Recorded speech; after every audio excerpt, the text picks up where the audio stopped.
واحد. ياسين ينتظر فؤاد. ياسين يرفع كرة ياسين وبالراس لا زالت مغربية والخطورة والجول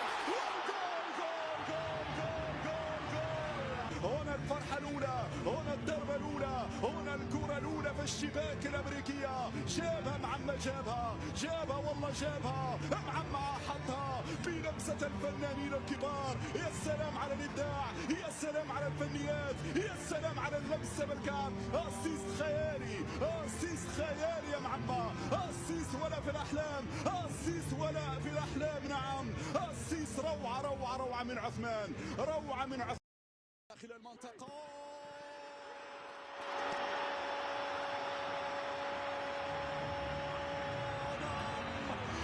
نعم هنا يأتي دورك يا السابري. عاد إليكم من جديد ليقول نعم لن نتنازل عن الانتصار، بعيدا عن لغة الانكسار. هكذا هو التحدي بالفعل. السابري يتحدى الدفاعات الأمريكية، ويقول أنا حاضر. نعم سأكون الجول يتوفي هذه البطولة. ماذا هناك؟ يبدو بأن بطاقة خضراء قادمة من المدرب الأمريكي في هذه اللحظات. هذا الصورة في كرة الجول. ياسر السابري يغارق الكل، يفاجئ الكل ليصنع التقدم مرة أخرى في الدقيقة 67. في الدقيقة 67 هذه الصورة، هذه الإعادة في كرة نعم سجل من خلال الجول. اللقطة سليمة. على ماذا يحتج؟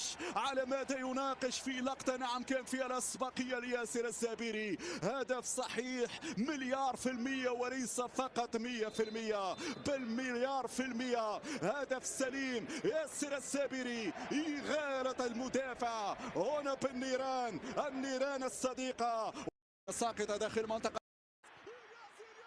معقول يا إلياس، لا زالت مغربية.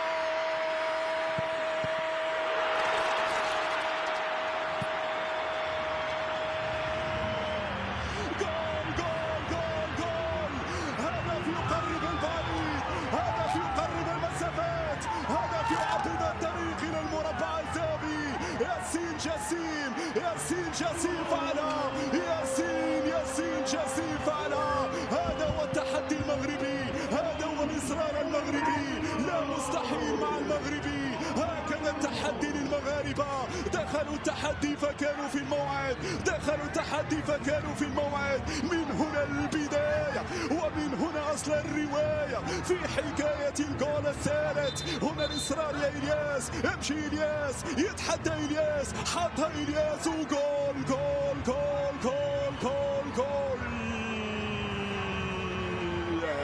الثالث مغربي مشاهدينا الكرام، الثالث مغربي حتى في الجول، حتى في الشباك الأمريكية. إلياس ماذا الإصرار؟ من أين لك هذا التحدي المغربي؟ هؤلاء